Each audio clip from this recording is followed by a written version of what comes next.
டிவியில் பார்ப்போம். சரி,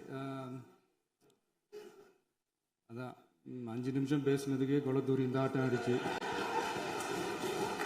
பேசுனா அப்புறம் என்ன பண்றது?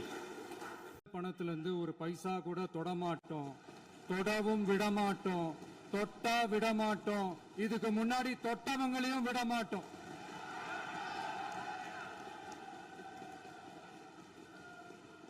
ஒவ்வொரு ஊழலா வெளியில வரும் போலயே ஒவ்வொரு வேஷமா கலைஞ்சிரும் போலயே இங்க இருக்கிற நிறைய பேரு நடுங்கி போய் இதுல நம்ம மேல அவதூறு வேற. இப்ப புதுசா ஒரு வெப்பன் ஒண்ணு கொண்டு வந்திருக்காங்க. அது என்ன தெரியுமா? அவங்க தயவால தான் நம்ம ஆட்சி நடக்குதான். மக்கள் தயவால இந்த ஆட்சி நடந்துகிட்டு இருக்கு. மனசாட்சி உள்ள சக்திகளோட ஆதரவால இந்த ஆட்சி நடந்துகிட்டு இருக்கு. நாங்க தான் அனுப்பி வச்சோம் அப்படின்றாங்களே. அனுப்பி வச்சவங்களுக்கு மினிஸ்ட்ரியில இடம் கொடுத்தா ஏன் கதறீங்க? அவங்க இருந்திருந்தா ஒரு ஆக்ஷன் பண்ணணும்னு எனக்கு தோணுச்சு. எல்லாரும் போயிட்டாங்க. இல்ல பர்மிஷன் பண்ணலாமா? இப்பவும் பண்ணலாம், ஒன்றும் தப்பு இல்லை.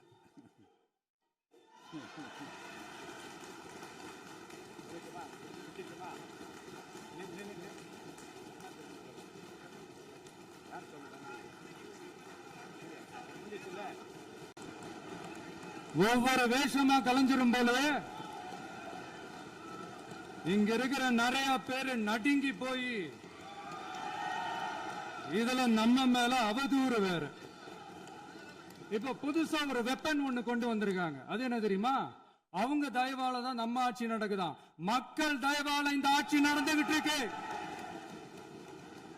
மனசாட்சி உள்ள சக்திகளோட ஆதரவால இந்த ஆட்சி நடந்துகிட்டு இருக்கு.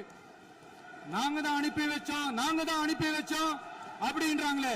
அனுப்பி வச்சவங்களுக்கு மினிஸ்ட்ரியில இடம் கொடுத்தா ஏன் கதறீங்க?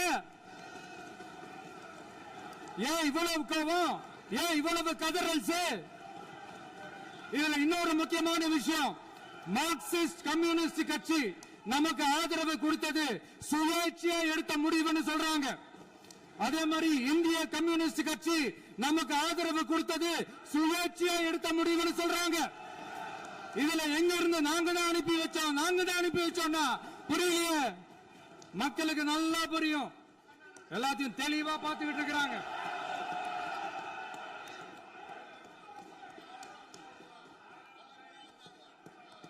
முதலமைச்சர் கண்டினியூ பண்ணலாம். மாண்பு முதலமைச்சர்.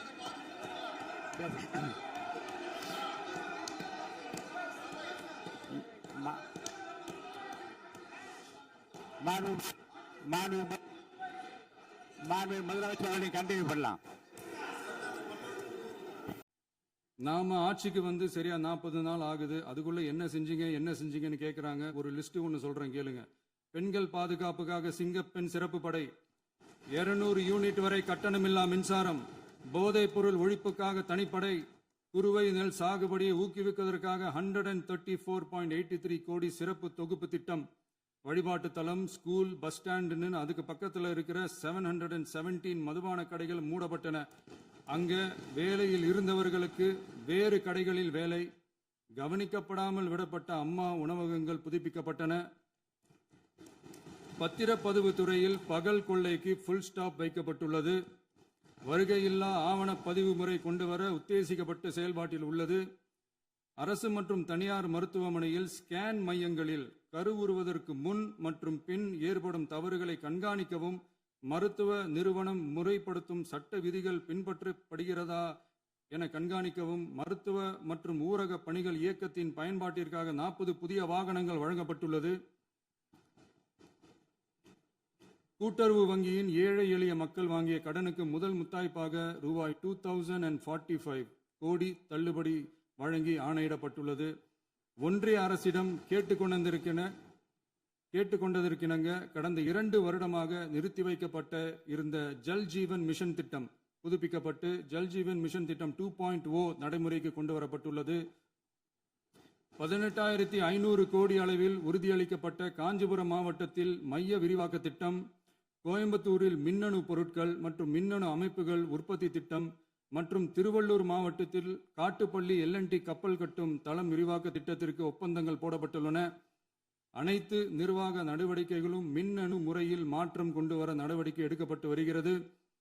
சட்டவிரோத கல்குவாரி மற்றும் அனுமதியின்றி கனிமங்களை எடுத்துச் செல்வது தடுக்கப்பட்டுள்ளது. பல்வேறு குவாரிகள் சீல் வைக்கப்பட்டுள்ளன. கனிமங்களை கண்காணிப்பது, எல்லைகளை நிர்ணயிப்பது மற்றும் ஆளில்லா விமானம் மூலம் அளவீடு செய்வது போன்றவற்றை செயல்படுத்துவதற்கான பணிகள் மேற்கொள்ளப்பட்டு வருகின்றன. அனைத்து துறைகளிலும் அலுவலர் தலையீடு இல்லாமல் லஞ்ச லாவண்யமற்ற தமிழகத்தை உருவாக்க அனைத்து நடவடிக்கைகளும் முடுக்கிவிடப்பட்டுள்ளது.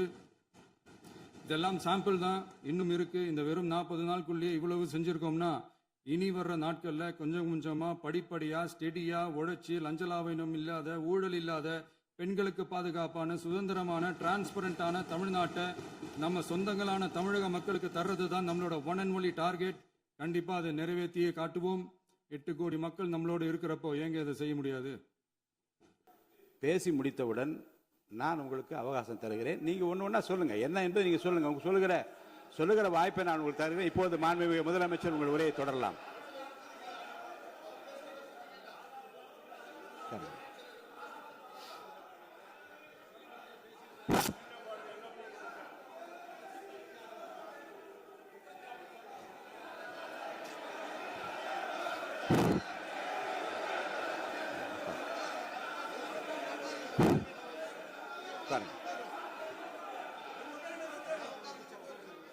நான் எழுந்த பிறகு உட்காருங்க. எல்லாரும் உட்கார்ந்து.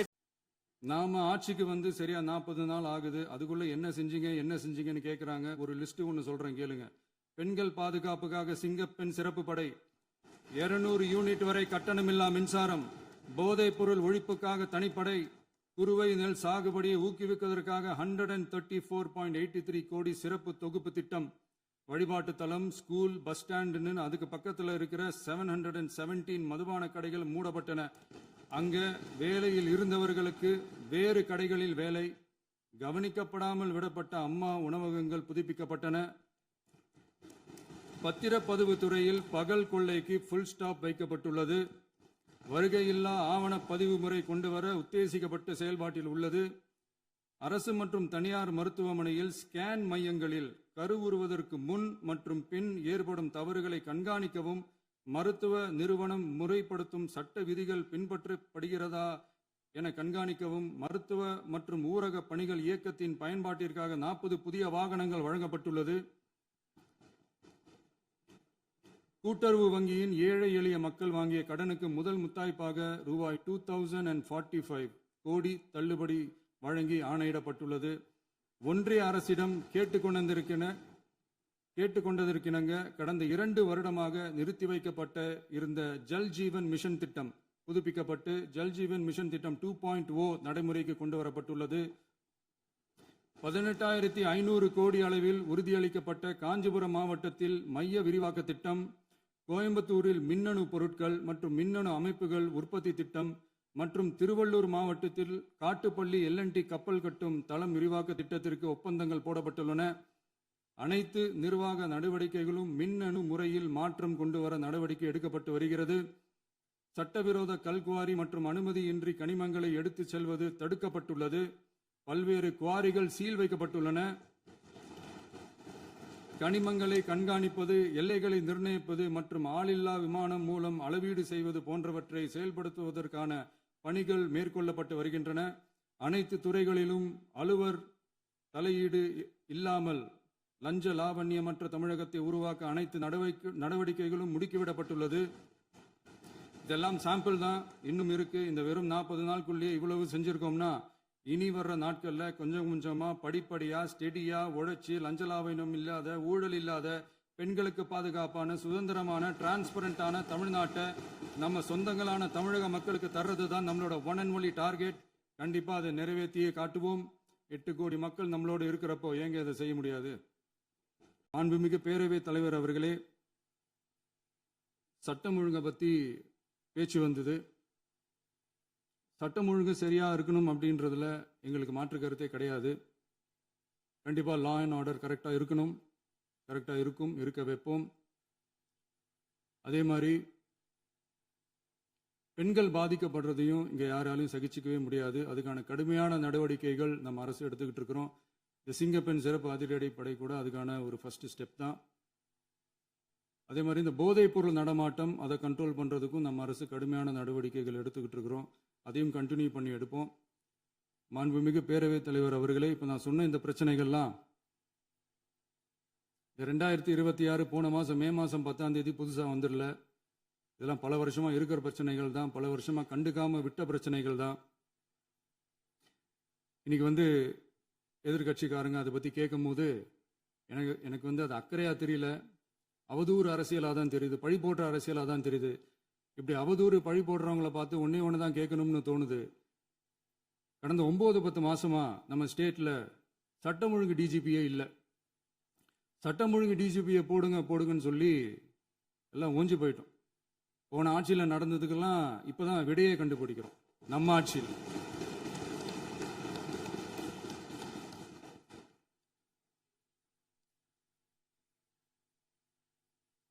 இந்த போதைப் பொருள் நடமாட்டம்லாம் தாறுமாற அப்படியே பரவி கொட்டி கிடக்குது. இதெல்லாம் இனிஷியல் ஸ்டேஜ்லயே யார் கண்ட்ரோல் பண்ணியிருக்கணும்? போலீஸ் டிபார்ட்மெண்ட் அப்போ யார் கையில் இருந்தது? இத்தனை கேள்வி நம்மளை பார்த்து கேட்குறாங்களே, ஒரே ஒரு கேள்வி தான் நான் கேட்கணும்னு தோணுது. போலீஸ் டிபார்ட்மெண்ட்டை கையில் வச்சுக்கிட்டே பிகினிங்லேயே இனிஷியல் ஸ்டேஜ்லேயே இந்த போதைப் பொருள் நடமாட்டத்தை ஏன் கண்ட்ரோல் பண்ணலை? மனசாட்சி உள்ளவங்க இந்த பிரச்சனையெல்லாம் ஏன் நடக்குதுன்றது அவங்களுக்கே நல்லா தெரியும். இன்னைக்கு சட்டம் ஒழுங்கை பற்றி கேள்வி கேட்கக்கூடாதா அப்படின்னா தாராளமாக கேட்கலாம். இது ஜனநாயக அரசு, மன்னராட்சியெல்லாம் கிடையாது, மனசாட்சி உள்ள மக்களாட்சி. அதனால கேள்வி கேட்கலாம், எல்லாருக்கும் எல்லா உரிமையும் உண்டு. விமர்சனம் செய்யலாம், எல்லாருக்கும் எல்லா உரிமையும் உண்டு. ஆனால் நம்ம ஆட்சியில் என்ன நடவடிக்கைகள் எடுத்திருக்கோன்றது தெரிஞ்சுக்கிட்டு அதுக்கேற்ற மாதிரி ஒரு நடுநிலையாக பேசுனீங்கன்னா கொஞ்சம் நல்லா இருக்கும். சட்டம் ஒழுங்கை பற்றி யாருக்கு என்ன யோசனை இருந்தாலும், மக்கள் நலனுக்காக யாருக்கு என்ன யோசனை இருந்தாலும் அதை தாராளமாக சொல்லலாம். நம்ம அரசு அது காது கொடுத்து கேட்கும்.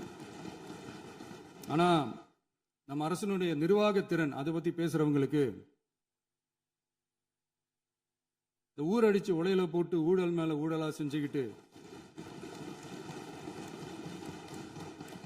அதுல இருந்து தப்பிக்கிறதுக்கு பேர் தான் நிர்வாகத்திறன் அப்படின்னு சொன்னா, அப்படிப்பட்ட ஒரு ஊழல் செய்யற நிர்வாகத்திறனை நம்ம அரசு ஒரு நாளும் செய்யாது. பொட்டி பெட்டியா பணத்தை வச்சுக்கிட்டு, பெட்டியை வச்சு எல்லாம் செஞ்சுக்கிட்டு, போதைப் பொருள் பாதுகாவல் கழக மாடல் அரசாங்கம் செஞ்ச ஒவ்வொரு ஊழலா வெளியில வந்துகிட்டு இருக்கு. முச்சமா நம்மளோட சொந்தங்கள், நம்மளோட உறவுகள் 41 பேர் கரூர் சம்பவத்தில் இழந்த வேதனை எல்லாம் எப்படி சொல்றதுனே தெரியல. நம்ம மனசை விட்டு என்னைக்கும் அந்த வலியும் வேதனையும் நீங்கவே நீங்காது. அதுலயும் நம்ம மேலேயே பழி போட்ட கொடுமையெல்லாம் இருக்கும் பாருங்க, அதெல்லாம் வேற லெவலுங்க. என்னத்துக்கு அப்படியெல்லாம் செஞ்சாங்கன்னு தெரியல. அரசியல்னா இப்படியெல்லாம் கொடூரமா இருக்கணுமா என்ன? சரி விடுங்க. இந்த விஜய் இவனோட மக்களுக்காக எதையும் தாங்க தயாரா ஆகிட்டான். இவ்வளவு பெயின்ஃபுல்லான நம்ம பொலிட்டிக்கல் டிராவல்ல நம்மளோட மிகப்பெரிய ஆறுதலும் பார்ட்டி ஃபண்ட் கட்சி நிதி அப்படின்ற பேர்ல அடிச்ச கொள்ளையெல்லாம் ஒண்ணா இப்போ கவர்மெண்டோட கஜானாவுக்குள்ள கொண்டு சேர்த்துக்கிட்டே இருக்கிறோம்.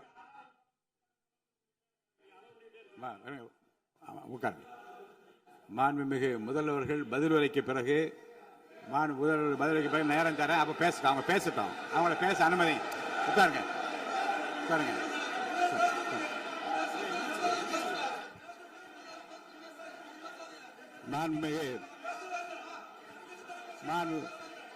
அலோவ் பண்றேன்.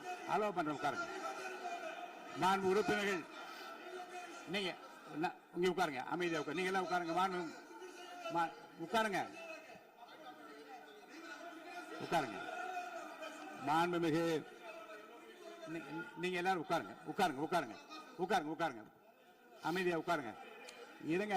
உட்காருங்க. அப்புறம் நீங்க என்ன உட்காருங்க. நான் கொடுக்க உட்காருங்க. நான் பாயிண்ட் ஆஃப் ஆர்டர் கொடுங்க. நான் கொடுக்குறேன். உட்காருங்க.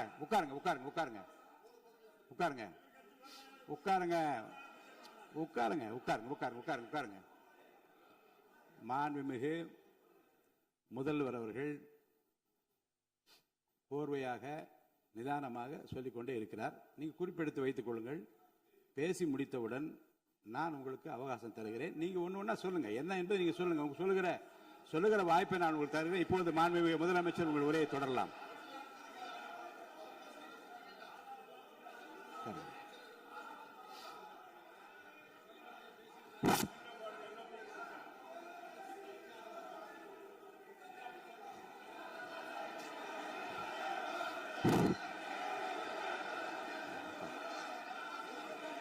உட்காருங்க.